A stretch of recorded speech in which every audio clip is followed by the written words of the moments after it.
இப்போ நெக்ஸ்ட் கௌதம் வாசுதேவ் மேனன் மம்முட்டி காம்பினேஷன்ல ஒரு மலையாள படம். மம்முட்டி ஒரு பிரைவேட் டிடெக்டிவ், ஒரு லேடிஸ் பர்ஸ் அனாமத்தா கிடக்குது. அந்த பர்ஸோட ஓனர் யாருன்னு கண்டுபிடிக்கிற கேஸ கையில எடுக்கிறாரு. மேலாக்கள ரொம்ப சப்பையான கேஸா இருந்தாலும் உள்ள போக போக தான் ஏகப்பட்ட விஷயம் உள்ள இருக்கு. பல திடுக்கிடும் சமாச்சாரங்கள்லாம் அவருக்கு தெரிய வருது. டொமினிக் அண்ட் லேடிஸ் பர்ஸ் G5ல அவைலபிளா இருக்கிற ஒரு மலையாள படம். படம் ரிலீஸ் ஆகி 5-6 மாசத்துக்கு மேல ஆச்சு. இப்பதான் OTTல ரிலீஸ் பண்ணிருக்காங்க. இந்த படத்துல மம்முட்டியோட கேரக்டரை வந்து சூப்பரா டிசைன் பண்ணியிருந்தாங்க. யூசுவலா இந்த போலீஸ் டிடெக்டிவ் அப்படின்னா ரொம்ப பெர்ஃபெக்ட்டா ரக்கடா இருப்பாங்கல்ல. இதுல மம்முட்டி பாத்தீங்கன்னா வாய்க்கு வந்ததெல்லாம் அடிச்சு விடுவாப்ல, பொய் சொல்லுவாரு, வீட்டு வாடகை கட்டவே வழி இருக்காது, அதுக்கு ஏதாவது ஒரு காரணம் சொல்லுவாரு, ஓசி குடினா முதலா இருப்பாரு, ஸ்டில் கேஸ்ல பெர்ஃபெக்ட்டா இருப்பாரு, கான்சென்ட்ரேஷன் அண்ட் ஃபோக்கஸ் எவ்வளவு இம்பார்ட்டன்ட் அப்படிங்கறத அடிக்கடி ரீஐட்ரேட் பண்ணிட்டே இருப்பாரு. அது அவருடைய கேரக்டர்லயும் ரிசம்பிள் ஆகும். அந்த கேரக்டர் வந்து சூப்பரா நான் என்ஜாய் பண்ணேன். இது வந்து அப்படியே பரபரன்னு விறுவிறுப்பா போகக்கூடிய ஒரு டிடெக்டிவ் படம் கிடையாது. பட் ஸ்டில் போர் அடிக்காது. மோஸ்ட் பார்ட் நம்ம படத்தோட ஹூக்டா தான் இருப்போம். இது கௌதம் மேனன் படம் அப்படின்னா அது நிறைய இடத்துல அப்படி நம்புற மாதிரி இல்ல. ஏன்னா அவருக்குன்னு சில சிக்னேச்சர் விஷயங்கள்லாம் இருக்கும்ல. ஒரு ஸ்டைலிஷான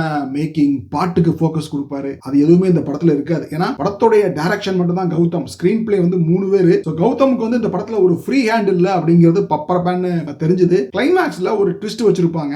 ஒரு கேரக்டர் மேல நமக்கு டவுட் வரும். பட் அந்த கேரக்டர் எப்படி காரணமா இருந்திருப்பாங்கன்னு பெருசா கெஸ் பண்ண முடியல. பட் அந்த ஃபைனலா ஒரு ட்விஸ்ட் வச்சிருக்காங்கல்ல, ஒரு சமாச்சாரம். அது ஆல்ரெடி தமிழ்ல 2-3 படத்துல அந்த ஏரியாவை உள்ள போயிருக்காங்க. ஒரு பாரதிராஜா படத்திலே அந்த மாதிரி ஒரு ட்விஸ்ட் தான் ஃபைனலா வச்சிருப்பாங்க. அது ஓகே, அது வந்து கொஞ்சம் நம்ம எக்ஸ்பெக்ட் பண்ணாம தான் இருந்துச்சு. செகண்ட் ஹாஃப்ல இந்த வினித் கேரக்டர்லாம் ரொம்ப அண்டர் டெவலப்டா இருக்கும். அதே மாதிரி மம்முட்டியை வந்து அடிக்கிறதுக்காண்டி ஒருத்தங்களை வீட்டுக்கு அனுப்புவாங்க. அந்த கேரக்டர்லாம் பாத்தீங்கன்னா ஒரு இம்ப்ரெஷனை ஏற்படுத்தலாம். அந்த கேரக்டர்லாம் கொஞ்சம் வீக்கா தான் எழுதியிருந்தாங்க.